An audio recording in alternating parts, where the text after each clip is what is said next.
good, YouTube? Quinn Wade basketball analysis. We're going to switch it up. I gave you some favorite teams for the what to expect. Now it's time to continue the what to expect with the power rankings.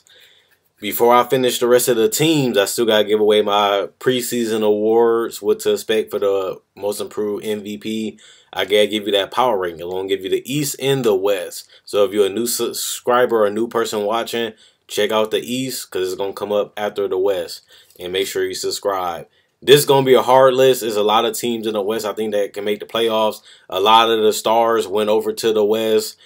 Paul George, Jimmy Butler, Paul Millsap, them were all-star caliber players and all-star players, and they went over to the West. So this list was hard because I don't know how the chemistry going to be. I don't know how well they are meshed together, but this is going based off talent alone and what teams already accomplished and what to expect from me.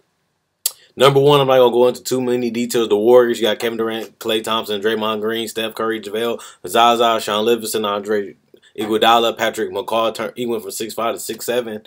So the team is stacked. The team is deep. Obviously, they're the best team in the NBA last year. Kevin Durant missed 20 games, and they still won 60-plus games. Easily the #1 seed in the whole entire NBA. Obviously, the transition to adding Kevin Durant was easy. He actually improved and played a little harder on the defensive end. Even though I always felt like he always been a solid defender, he showed a little hunger and grit. The team is a great offensive team, a great shooting team, a great floor spacing team, a versatile team, and on top of that, they can play small ball and they can lock you down without a center, even though they do have a long athletic one in JaVale McGee. So this is basically the best well-rounded team besides the Spurs. They have Paul Gasol, they got LaMarcus Aldridge, they got Kawhi Leonard. They can beat you up in the post. They can go small with LaMarcus at the 5.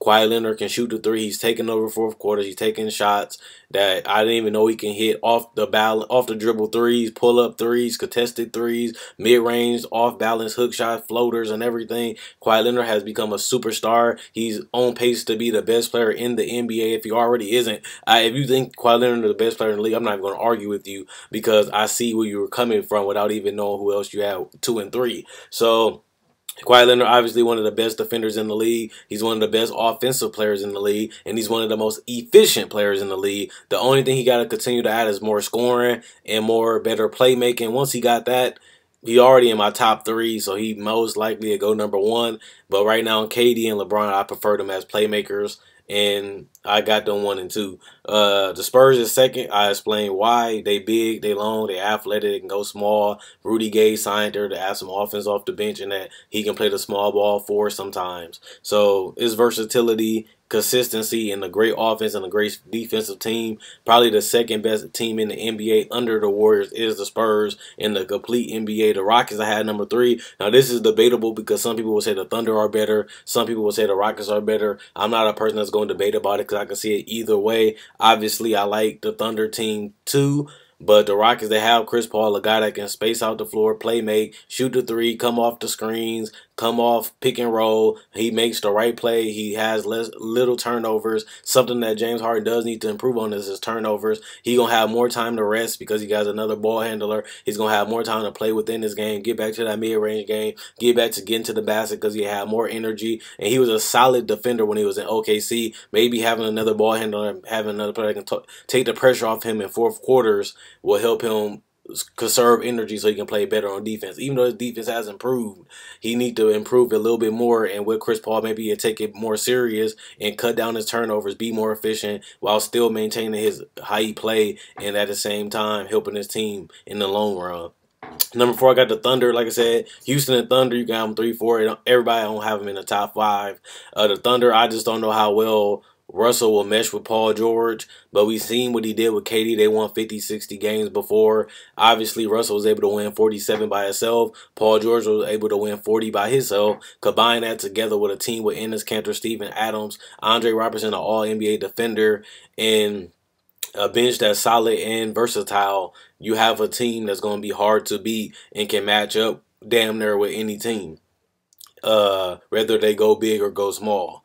Wolves. This is a team that I don't like their bench, but just because they have so much star power and they have a coach that's hard on them. Obviously, everybody picked them to make the playoffs last year, and they underperformed dramatically. I was one of the people that did not pick the Wolves to make the playoffs in my power rankings last year, and obviously it happened that they didn't make the playoffs, and they really wasn't even close. Losing Zach LaVine and Chris Dunn is you lose out on youth, but you get a veteran, Jimmy Butler, who carried the team to the playoffs last year and was able to win 2 games against the #1 seed in the East. So Jimmy Butler going to rub a little bit off.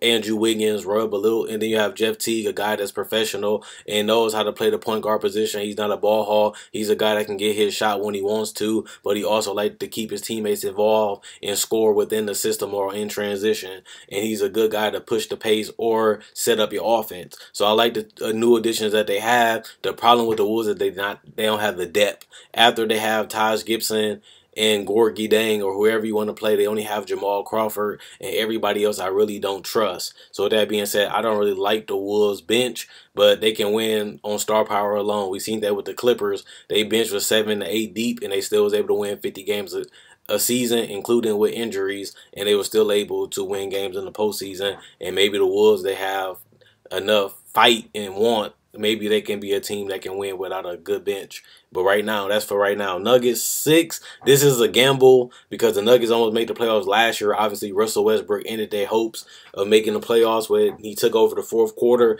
But they got more talent. They added Paul Millsap that can go real good with Jokic, because Jokic is a guy that like to play in a post and pick you apart in the post, and he likes to be a point center. But Paul Millsap can stretch out the floor. He's a ball handler. He's a guy that can knock down the 3, knock down the mid-range, and get to the basket on his own. And that can lay for high post, low post action with Jokic, and that can also lead to lobs and alley-oops to Jokic. And also you have players like Jamal Murray, like Gary Harris, and players like that can actually shoot and help provide consistent shooting and 4th quarter scoring, because Jamal Murray, he had an up and down season, but he did have some 4th quarters when he got hot, and he can play off Paul Millsap and he can play off Jokic. They need to find what they want to do with their point guard position. After that, we'll see what they're going to do. But right now, they have a solid team. They have not the best defensive team, but Paul Millsap add a little bit more size and athleticism to that 4th position and a little bit more versatility at the same time. So I like the Nuggets. 7 is the Blazers. They should be higher, but I just don't know how well Yusuf will recover off the knee injury. I obviously will have them up at 6 or 5 if it wasn't for the injury bug that Nurkic caught. He broke his foot. He was able to come back and play, and he went back. I don't know how healthy he will be, and I don't know how healthy he's going to stay throughout the whole season, but you can't discount Damian Lillard and C.J. McCollum, because they made the playoffs 2 years. When they lost Wesley Matthews and Aldridge, they still was able to make the playoffs, even though they barely did it twice, but they still was able to do it. Obviously, I still have him 7th, and that's only because Nurkic was a perfect fit. He was a perfect third guy. He can post up. He can play within the offense. He can score in pick and roll, pick and pop, pick and dunk, because he really dunking most of the time. He's a solid rim protector, and he can kick out to the shooters like Damian, like CJ, who are knockdown 3-point shooters